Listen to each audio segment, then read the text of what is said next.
De l'appareil, le premier réglage qu'on va voir, c'est les gains. Quels sont les gains que vous connaissez dans un appareil déco? Quels sont les types de gains? Gain global. Gain global et quoi d'autre? Et quoi d'autre? Le gain étagé. Donc il y a le gain global et le gain étagé. Donc les gains étagés, c'est ce que vous voyez ici. Ils sont étagés parce que justement, donc ici, généralement, moi ce que je fais, c'est un truc personnel, c'est que mes gains étagés, je les règle comme ça. Un peu moins au niveau supérieur, un peu moins au niveau inférieur, et j'augmente un petit peu au milieu. Bien sûr, vous devez toujours les régler en fonction de ce que vous voyez à l'image, parce que c'est chez certains patients, vous n'allez pas avoir besoin de beaucoup de gains étagés. Mais le plus souvent, avec le réglage comme ça en C inversé, il est pratique chez tous les patients. Maintenant, qu'est-ce que vous voyez ici? Est-ce que les gains sont corrects ou pas? À votre avis, les gains, ils sont bons ou pas? Ils sont pas bons. Parce qu'il y a vraiment trop de gains. Non, la netteté, c'est autre chose. Là, on parle uniquement des gains. Donc ça, vous voyez que c'est trop écogène. C'est trop écogène partout. Donc, on peut diminuer les gains globaux. Et donc, le gain global, c'est le bouton 2D. D'accord? Voilà le gain global. Il va vous régler le gain global. Et de façon à ce qu'on puisse, madame, on le règle toujours de façon à ce qu'on puisse bien voir la cavité cardiaque, qui doit être plutôt noire, et qu'on puisse voir les parois. D'accord? Ça, c'est bien. Donc, on a les gains étagés qui ont été réglés, et vous voyez bien que c'est bien réglé. C'est homogène, c'est harmonieux. Et vous avez le gain global de façon à ce que les cavités soient vues le plus hypoécogène possible et que vous puissiez voir les parois correctement. D'accord? Dans les nouveaux appareils les plus récents, vous avez le gain automatique. Donc le gain automatique, normalement, il règle de lui-même tout ça. Mais par exemple, sur un appareil Vivid 7 comme celui que vous avez en haut, vous n'avez pas l'automatique, donc vous devez tout faire vous-même. Donc c'est important de les connaître parce que même l'automatique, parfois, il est mal réglé. Donc ça, c'est pour les gains.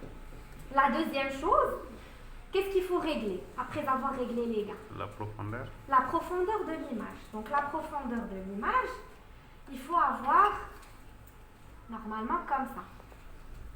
Parce que plus vous allez avoir une profondeur qui est augmentée, plus vous allez diminuer la qualité de votre image. Parce que si je fais ça, vous voyez déjà qu'ici, on voit moins bien l'endocarde. La dame, elle est écogène, donc vous ne voyez pas une grosse différence. Mais là, vous voyez déjà que vous avez une altération. Ici, vous avez deux choses. Un, parce que la profondeur est mal réglée. Deux, parce que vous avez autre chose qu'il faut régler, c'est la focale. D'accord? Donc la focale, c'est ce petit triangle que vous voyez ici. Vous devez le régler vraiment au milieu de l'image que vous voulez voir. D'accord? Il est généralement réglé entre 10 et 20 au milieu, parce que l'image, elle est souvent comme ça, au milieu. Il se règle au milieu. Automatiquement, il se règle au milieu. Donc là, la focale, elle est au niveau de votre ventricule plus ou moins. Donc elle est au niveau du centre de l'image. Donc c'est correct. Par contre, si vous aviez par exemple en coupe apicale un thrombus que vous voulez voir, il faudrait essayer de régler la focale un peu plus haut. Supposons que vous avez un thrombus ici, vous voyez que ici, la résolution spatiale, elle est moins bonne qu'au milieu. Parce que la focale, donc il faut essayer de régler la focale. La position de la focale, elle est là. Position focale. Elle est ici. Donc, vous devez augmenter ici. Vous devez monter un petit peu vers le haut. C'est déjà mieux que tout à l'heure. Vous diminuez un petit peu votre profondeur et vous ajustez votre focale. Là, vous voyez d'ailleurs changer les gains quand je bouge. Sinon, ici c'est noir, mais si je remonte, les gains deviennent plus nets ici. Donc, il faut régler votre focale au niveau de l'apex. Il faut diminuer la largeur. Parce que plus vous allez diminuer la largeur, et plus vous allez améliorer la résolution spatiale. Et ici, l'apex, il est déjà mieux visible par rapport à tout à l'heure. Je ne sais pas si le rendu sur la vidéo est pareil qu'en live, mais bon, je suis désolée pour ceux qui ne sont pas là. Donc ça, ici, on a vu deux choses. Donc, on a vu la profondeur, on a vu le réglage de la focale, et j'ai fait autre chose, c'est la largeur. La largeur, vous la réglez ici. Ok? Est-ce que c'est clair pour tout le monde? Vous n'avez pas de questions jusque maintenant? Moi, c'est clair. Oui, clair. D'accord, très bien. Donc ça, c'est pour ce qui est vraiment basique pour avoir une meilleure qualité d'image. Si vous voulez vraiment aller un peu mieux, encore plus dans les détails, vous avez ici le MI, c'est l'index myocardique. Mais ça, je ne vais pas rentrer dans les détails parce que ça, c'est plus quelque chose qu'on utilise lorsqu'on veut utiliser l'échographie de contraste. Avec l'échographie de contraste, il faut avoir un MI le plus bas possible parce que sinon, on éclate les bulles de contraste. Mais ça, c'est...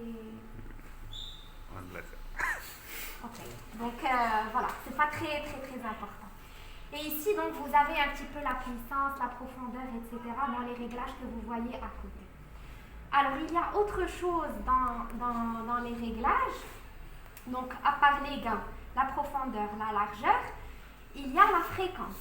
Donc, la fréquence, c'est la fréquence d'émission de votre sonde, de vos ultrasons.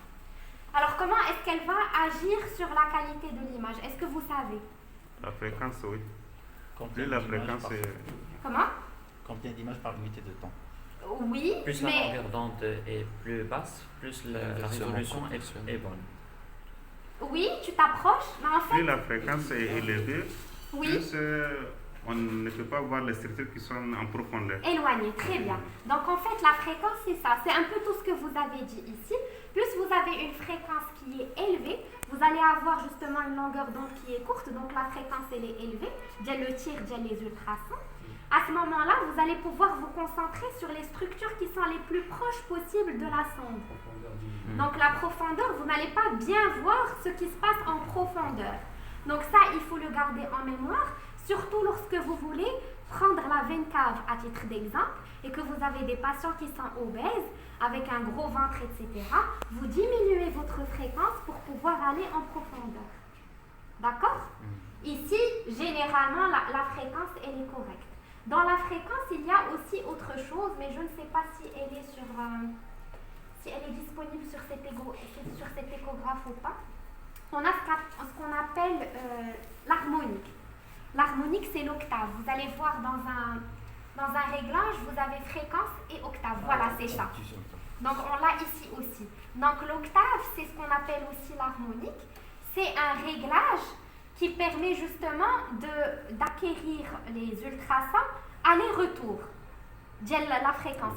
On acquiert les images aller-retour, alors que la fréquence normale, elle acquiert uniquement à la réception.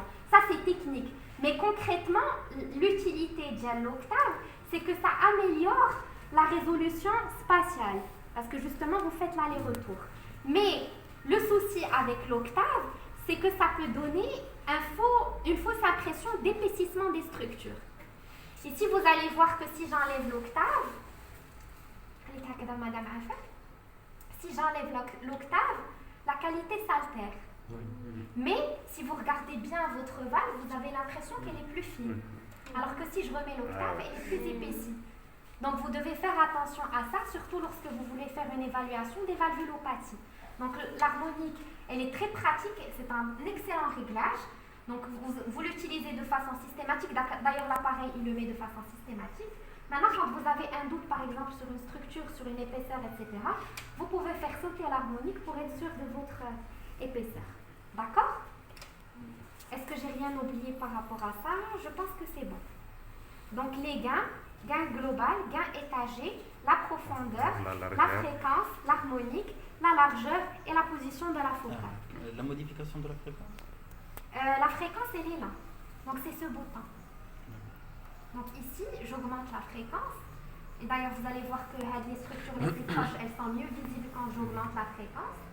Maintenant, si je la diminue, tu vas pouvoir voir en profondeur, mais la qualité s'altère. Mais ça, c'est surtout utile, comme je vous ai dit, pour la veine cave, parce que c'est là où vous allez vraiment avoir besoin d'aller en profondeur.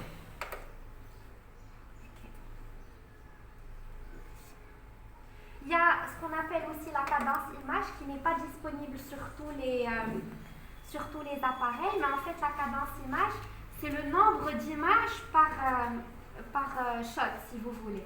Donc ici, lorsqu'on augmente la cadence image, vous pouvez améliorer la résolution spatiale au détriment de la résolution temporelle. D'accord? Mais ça, c'est pas très important dans vos réglages parce que ça n'a pas vraiment un gros impact sur la qualité de l'image que vous avez. C'est beaucoup plus utile lorsqu'on fait des acquisitions 3D. C'est là où il faut vraiment régler la cadence image. Donc je ne vais pas rentrer là-dedans parce que ici, je veux juste que vous ayez le basique pour avoir une écho qui est correcte. D'accord? Donc je pense que c'est bon.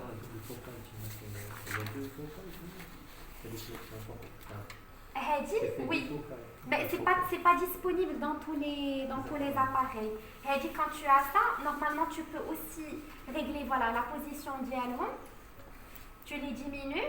Il te donne une amélioration sur 2 zones. Mais ça, tu l'as pas sur tous les appareils. Donc je ne vous en parle même pas parce que moi-même je l'utilise jamais. Voilà. Donc on revient ici, on remet notre position focale là. Est-ce que vous avez des questions avant qu'on passe au cours de base? Parce que je pense que je vous ai montré l'essentiel dans tout ce qui est réglage de l'appareil. Pas de questions? Tu peux faire pause comme ça.